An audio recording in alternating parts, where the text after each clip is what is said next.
তিনটা জিনিস কারো কাছে বলবেন না, জিহাদ, জাহাব আর মাযহাব। আমি আমার এক হুজুরের কাছে, আমার এক উস্তাদের কাছে পড়তাম, তিনি তেহরান ইউনিভার্সিটির লেকচারার ছিলেন। আমার উস্তাদ ছিলেন, বুখারী শরীফ পড়েছি হুজুরের কাছে। হুজুর একদিন বললেন, বেটারে সারা জীবন পথ চলবি, তিনটা জিনিস মনে রাখবি। এক নাম্বার জিহাদ, জাহাব, মাযহাব। তিনটা জিনিস কারো কাছে কোনোদিন বলবা না। আমি বললাম, হুজুর বলেন। এক নাম্বার জিহাদ, তুমি কোথায় যাচ্ছ তোমার গন্তব্যস্থল থেকে তুমি কারো কাছে বলবা না, কারণ পথে তোমার শত্রু থাকতে পারে। 2 নম্বর, তোমার কাছে কি পরিমাণে অর্থ আছে তুমি কারো কাছে বলবা না, কারণ সম্পদের কারণে মানুষ দুশ্মন হয়ে যাবে। 3 নম্বর, এমন কোন স্থানে তুমি যে পরিচয় দেবা না তুমি আমলিগের লোক না, বিএনপির লোক না, জামাতের লোক, তাহলে পিটানি খাওয়ার সম্ভাবনা আছে।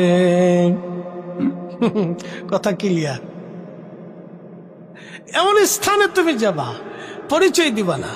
উনি বলতেন, আমি তেহরান ইউনিভার্সিটিতে বহু বছর অধ্যাপনা করেছি, আমি যে সুন্নি শিয়ারা জানত না।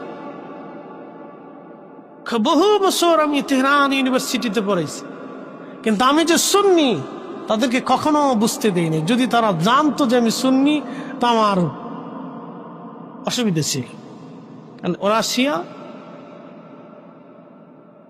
তো প্রিয় উপস্থিতি, এই জন্য তিনটা জিনিস। কিন্তু হযরত ইয়াকুব আলাইহিস সালাতু ওয়াস সালামের বাবা ইউসুফ আলাইহিস সালাতু ওয়াস সালাম, এর বাবা ইয়াকুব আলাইহিস সালাম ইউসুফকে বলেন, বেটা তোর এই স্বপ্নের কথা বলবি না, কিন্তু তোর ভাইদেরকে, তাহলে শত্রু হয়ে যাবে। কিন্তু ভাইরা গোপনে শুনে ফেলছিলেন। তখন ভাইরা স্বপ্নের বিষয়কে বুঝতে পেরে ইউসুফ আলাইহিস সালামকে দূরে সরিয়ে দিলেন, চলে যা। প্রিয় উপস্থিতি, হযরত ইয়াকুব আলাইহিস সালাতু ওয়াস সালাম তিনি ফিরে এসেছিলেন। আবার ফিরে আসার পরে বাইতুল আকসা নির্মাণ করলেন। বনি ইসরায়েলের ভিতরে 70,000 নবী বাইতুল আকসায় নামাজ পড়েছেন। আল্লাহর 70,000 নবী বাইতুল আকসার খেদমত করেছেন। আর আমার নবীজি মদিনায় ফিরে যাওয়ার সঙ্গে সঙ্গে মসজিদে নববী নবীজি প্রতিষ্ঠিত করেছেন। আমার নবী একা মসজিদে নববীতে নামাজ পড়েছেন। নবীজি হুজরা শরীফ থেকে মিম্বর থেকে হুজরা শরীফে যাইতেন আর আসছেন। যাওয়া আসার কারণে আমার আল্লাহ ওই জায়গাটাকে রিয়াজুল জান্নাহ বানায় দিলেন। জোরে বলেন সুবহানাল্লাহ। 70,000 নবী বাইতুল আকসাতে নামাজ পড়লো, 70,000 নবী আসা যাওয়া করলো, বাইতুল আকসায় রিয়াজুল জান্নাহ নাই। আমরা কত দামি নবীর উম্মত, বুঝতে পারছি? নামাজ তো পড়তে চান না, নামাজ তো ভালো লাগে না। আপনি জানেন আমরা কত বড় দামি নবীর উম্মত? 70,000 নবী বাইতুল আকসাতে ইমামতি করছেন, 70,000 নবী বাইতুল আকসায় নামাজ পড়ছেন। একজন না, বনি ইসরাইলের 70,000 নবী বাইতুল আকসায় ইক্তেদা করছেন। আর শেষে মেরাজের রাত্রে আল্লাহ 1.5 লক্ষ নবীকে আমার রাসূলের পিছনে ইক্তেদা করেছে ও বাইতুল আকসাতে। ওটা নিয়ে কিয়ামত পর্যন্ত যুদ্ধ হবে, যুদ্ধ কোনোদিন বন্ধ হবে না। ওটা নিয়ে কিয়ামত পর্যন্ত যুদ্ধ হবে। আগেও যুদ্ধ ছিল। বাইতুল আকসাকে কেন্দ্র করে পৃথিবীতে যে কত শত যুদ্ধ হয়েছে তার হিসাব নাই, আমি এটি হিসাব দিতে পারবো না। আপনি দেখতেছেন 75 বছরে 2-4-5 লক্ষ ফিলিস্তিনি শহীদ হয়েছে। 3 দিনে 1 লক্ষ ফিলিস্তিনিকে শহীদ করা হয়েছিল বাইতুল আকসাতে। এটা তো তেমন কোনো ট্র্যাজেডি না, এর চেয়ে তো মারাত্মক ট্র্যাজেডি মুসলমানদের হয়েছিল ক্রুসেডের সময়। তাম খ্রিস্টান মিল্লাত, খ্রিস্টান বাহিনী, খ্রিস্টানের দল, সারা পৃথিবীর খ্রিস্টানরা 10 লক্ষ সৈন্য নিয়ে প্রায় সে সময় বাইতুল আকসা দখল করে নিয়ে চলে গেল। 1 লক্ষ ফিলিস্তিনিকে 3 দিনে হত্যা করা হয়েছে। হাঁটু পর্যন্ত বাইতুল আকসাতে শুধু রক্তই ছিল। এখন তো কোনো ট্র্যাজেডি নেই, এটা এর চেয়ে তো ভয়াবহ ট্র্যাজেডি বাইতুল আকসাতে হয়েছে। আবার ঠিক 100 বছর পরে সুলতান গাজী সালাউদ্দিন আইয়ুবী তিনি আবার বাইতুল আকসা পুনর্দখল করে এখনো পর্যন্ত মুসলমানদের হাতে আছে। টিমিটুম অর্ধেক আছে, অর্ধেক নাই। শুধুমাত্র মুসলিম আমিরদের বেঈমানি করে। ওই সময় সালাউদ্দিন আইয়ুবের সময় মুসলিম আমিররা বেঈমানি করত, এখনো ঠিক মুসলিম আমিররা বেঈমানি করে। সৌদি আরব পক্ষ নিলে কুয়েত পক্ষ নেয়, কুয়েত পক্ষ নিলে বাহরাইন নেয় না, বাহরাইন নিলে জর্দান নেয় না, জর্দান নিলে মিশর নেয়। শুধু মধ্যপ্রাচ্যের আমিরদের বেঈমানির কারণে এখনো বাইতুল আকসা টিমুটুমু করে মুসলমানদের হাতে, না হলে 1 মাসও লাগে না, 7 দিনও লাগে না, 24 ঘন্টায় মুসলমানরা বাইতুল আকসা দখল করতে পারে। 24 ঘন্টা লাগবে মাত্র। ইসরায়েলকে তাড়াইতে 24 ঘন্টা লাগে মুসলমানদের। যদি শুধু আরবরা একত্রিত, আর কোন পৃথিবীর কারোর দরকার নেই, শুধু আরবরা একত্রিত।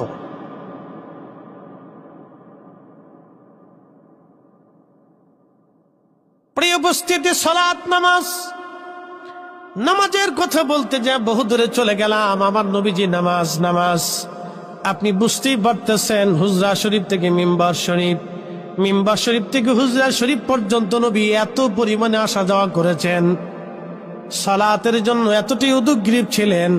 আল্লাহর নবী কখনো জামাত ছাড়া নামাজ পড়েন নাই। এমন ভাবে নামাজের নবীজি উম্মতকে নামাজ শিখিয়ে দিয়ে গেলেন, এমন ভাবে নামাজ শিখাইলেন আল্লাহর নবী।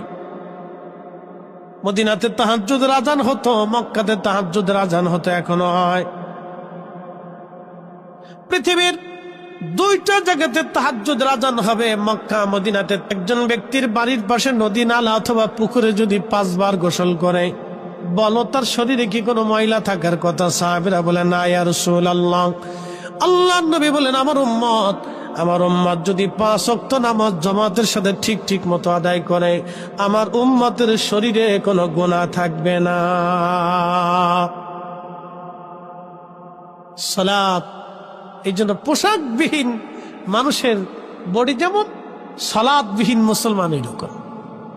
এটা মনে রাখবেন, পোশাকবিহীন একজন মানুষ যেরকম, নামাজবিহীন একজন মুসলমান ওই। এই জন্য সালাত, নামাজকে সমস্ত নবীরা এমন ভাবে প্রাধান্য দিতে যে সালাত, কখনো তারা নামাজ ভুলতেন না, আল্লাহকে সেজদা দেওয়া ভুলতেন না। আল্লাহর নবী সাহাবায়ে কিরামকে নামাজের জন্য এমন ভাবে তাগাদা দিলেন।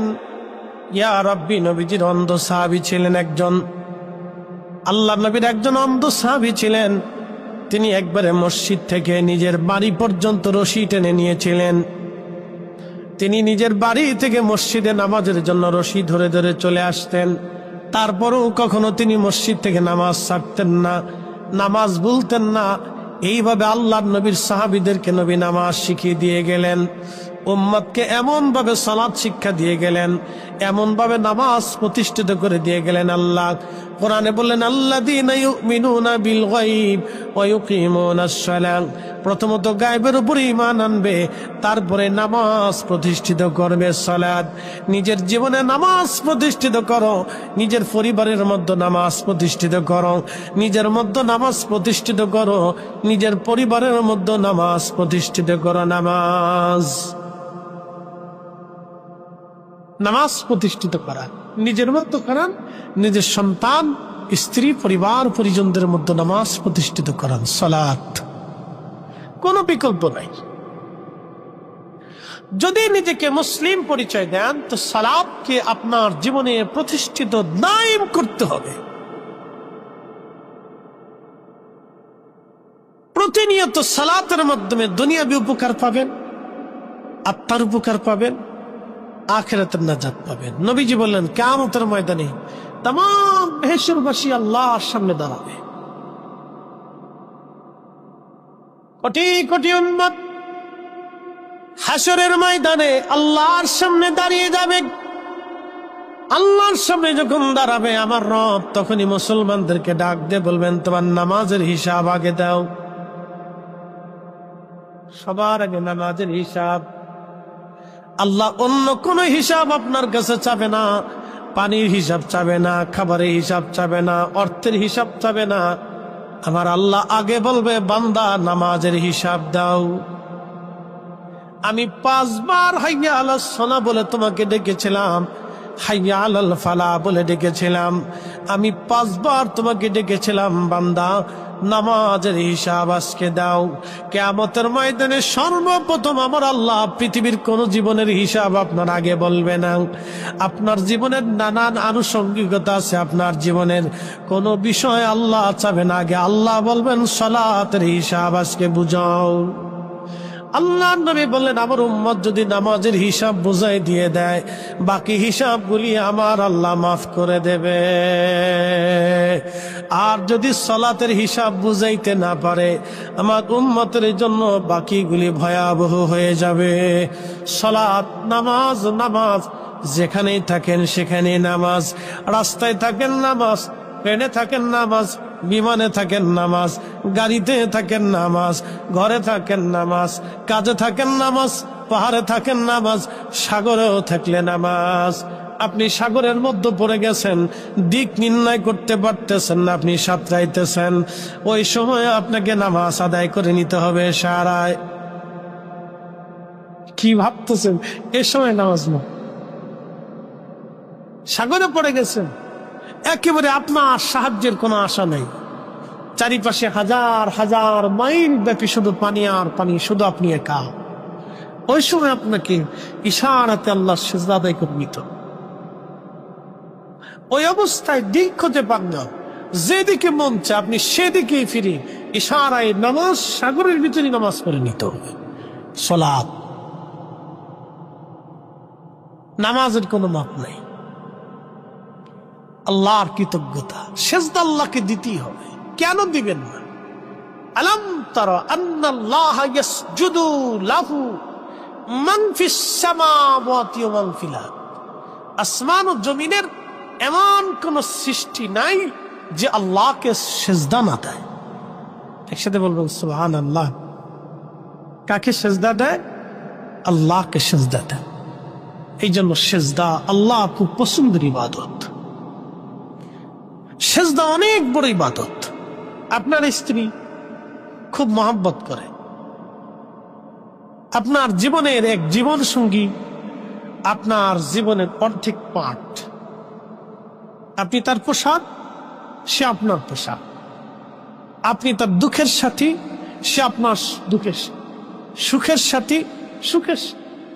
আপনার স্ত্রী আপনার জীবনের একটা পার্ট, আপনার সন্তানের মা, আপনার আগামীর বংশের উৎস। মনোযোগ দিবে, খুব ভালোবাসে, কিন্তু আপনার স্ত্রী আপনার আনুগত্য করে না। এমন স্ত্রীর সাথে স্বামী কি সংসার করতে পারে? টিকে না, এটা বেশি দিন টিকে না, এটা ভেঙে যায়। একেবারে নদীর পারে বালুর ভিতরে যেরকম বাড়ি বাঁধলে এটা ভেঙে চলে যায়, হালকা বাতাসে সেটা পড়ে যায়। তো ঠিক স্বামী স্ত্রীর মহব্বত না থাকলে, আনুগত্য না থাকলে ওইরকম সংসার ভেঙে চলে যায়, সামান্য বাতাসেই চলে যায়। প্রিয় উপস্থিতি, স্ত্রীর আনুগত্য যদি না থাকে, আপনি বললেন এটা একটু রান্না করে দাও, একটু চা খাও, বলে নিয়ে খাও, বানাই খাও, এই সংসার বেশি দিন টিকে না, স্বামী স্ত্রীর মহব্বত থাকে না। এখন স্ত্রী আপনাকে বলল আপনি কিছু আমাকে এটা কিনে এনে দেন, তা আপনি দিলেন, সামর্থ্য আছে কিন্তু দেন নাই, তো এটা মহব্বত কমে যায়। তো প্রিয় উপস্থিতি, আল্লাহর দরবারে সিজদা হচ্ছে বান্দার জীবনের আনুগত্য। আপনি যখনই সিজদা দিবেন তখন আপনি সারেন্ডার করছেন এমন এক মালিকের কাছে যিনি तमाम সৃষ্টির মালিক। তিনি এমন এক মালিক যার সৃষ্টির মধ্যে কোনো ত্রুটি আপনি খুঁজে পাবেন না। কোন সৃষ্টির মধ্যে ত্রুটি পাবেন? আপনি আপনার নিজের বডির দিকে দেখেন, পারবেন আল্লাহর দেওয়া একটা চুল যেইভাবে আল্লাহ বানিয়েছে এইভাবে বানিয়ে দিতে? পারবেন না। পারবেন আল্লাহ যেইভাবে আপনার চোখের পানিটাকে সৃষ্টি করেছে এইভাবে একটু পানি বানিয়ে দিতে? পারবেন না, পারবেন না। মধু পোকা যেইভাবে মধু বানায়, এক ফোঁটা মধু পৃথিবীর সব বিজ্ঞানী চেষ্টা করলেও পারবেন না। আল্লাহ যেইভাবে গাভীর দুধ দিয়েছেন, এক ফোঁটা দুধ সারা পৃথিবীর বিজ্ঞানী এক জায়গা করলেও সব মেধা দিয়ে চেষ্টা করলেও পারবে না। আপনি একটা ফল, যেইভাবে ফলের চামড়াটা তৈরি হয়েছে, সারা পৃথিবীর সব বিজ্ঞানী এক জায়গা হয়ে তার মেধা ব্যয় করলেও ওই ফলের আবরণটা তৈরি করতে পারবে না, বাকি তো অনেক দূরে। আপনি কেন তাকে সেজদা দিবেন না? সেজদা তো উনি পাবে, সেজদা তো উনাকে দিতে হবে, সেজদা তো উনি পাবে যিনি তাম সৃষ্টি করে সুনিয়ন্ত্রিত ভাবে, পুঙ্খানুপুঙ্খ রূপে, একেবারে সুনিয়ন্ত্রিত ভাবে সব কিছু পরিচালনা করতেছে। বৃষ্টি যখন দরকার তখন বৃষ্টি দিয়ে দিচ্ছে, বন্যা যখন দরকার তখন বন্যা দিয়ে দিচ্ছে, শীত যখন দরকার তখন শীত দিয়ে দিচ্ছেন, গরম যখন দরকার ঠিক তখন গরম দিবেন। আপনি যতই স্বীকার করেন আল্লাহ গরম দিতেই হবে, গরম না দিলে ফসল হবে না। আপনি যতই পাখা পারেন দূর, ইস ইস আহা আল্লাহ গরম দেওয়ার টাইম পেল না, কি গরম। আপনি যতই চিৎকার পারেন আল্লাহর গরম দিতেই হবে, না হলে ফসল হবে না, না হলে গাছ মরে যাবে, না হলে সৃষ্টির ভারসাম্য নষ্ট হয়ে যাবে। বৃষ্টি যখন দেওয়ার দরকার আল্লাহ বৃষ্টি দেবেই, যতই চিৎকার করেন ধর এত বৃষ্টি হইতেছে, বৃষ্টির কেন দরকার? আপনার তো চিন্তা নেই, ওনার বৃষ্টি দিতেই হবে, না দিলে ফসল হবে। উনি দিবেন, সময় সুনিয়ন্ত্রিত উনি করেন। তো সেজদা হবে আল্লাহর।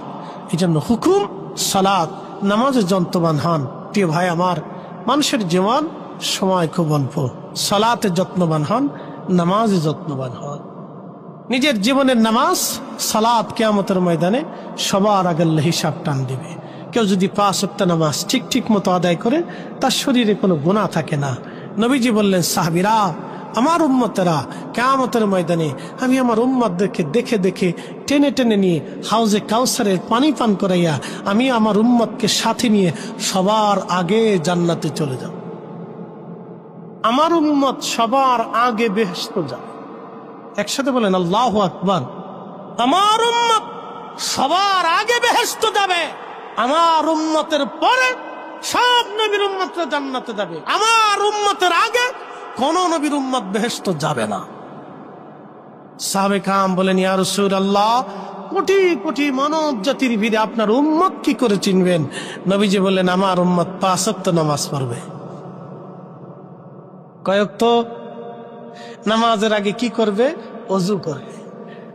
সাহাবীরা, আমার উম্মতের ওযুর জায়গাগুলি নূরে চকমক করে চমকাইতে থাকবে। ওই নূরওয়ালা দেখা আমি নবী টেনে টেনে নিয়ে হাউজে কাউসারের পানি পান করাইয়া হাতে করে নিয়ে জান্নাতে নিয়ে চলে যাব। সালাত, নামাজ, একসাথে বলেন কি? নামাজ নিজের জীবনে বাস্তবায়ন করেন, রুহের শক্তি পাবেন, দেহের শক্তি পাবেন, জীবনের শক্তি পাবেন। বয়স হয়ে যাবে, ভালো লাগবে। সালাত, নামাজ, নামাজ ধরেন, জীবনের শক্তি আসবে, দেহের শক্তি আসবে, রুহের শক্তি আসবে, উৎফুল্লতা আসবে। সালাত ধরেন, নামাজ ধরেন, নামাজ ধরেন। যদি নিজের জীবনের সুখ পেতে চান তো নামাজ ধরেন। এক কথা শেষ, দুনিয়ার সুখ, আখিরাতের সুখ। নবীজি বললেন যে 5 ওয়াক্ত নামাজ পড়বে, দুনিয়াতে আল্লাহ তাকে একটা পুরস্কার দিবে, তার রিজিকের কোনো চিন্তা থাকবে না। আমাদের সবার তো উদ্দেশ্য থাকে রিজিক, নাকি বলেন? ব্যবসা বলেন, চাকরি বলেন, যা কিছুই বলেন, পরিশ্রম যা কিছুই করেন, সবার উদ্দেশ্য থেকে রিজিক। তা আপনি যদি 5 ওয়াক্ত নামাজ আল্লাহকে ঠিক মতো দেখে আল্লাহ হক আদায় করে দিতে পারেন, যদি আপনার চাকরি আপনি আদায় করতে পারেন, তো মালিক আপনার বেতন ঠিক মতো বুঝাই দিবে। আপনার রিজিক নিয়ে চিন্তা করতে হবে না, কোন দিক দিয়ে আসবে আপনি নিজেও জানবেন না। চারিপাশে খালি বরকত আসতে থাকবে, বরকত আসবে। এই জন্য নামাজ ধরেন। আল্লাহ আমাদেরকে নামাজ পড়ার তৌফিক দান করুন, বলেন আমিন।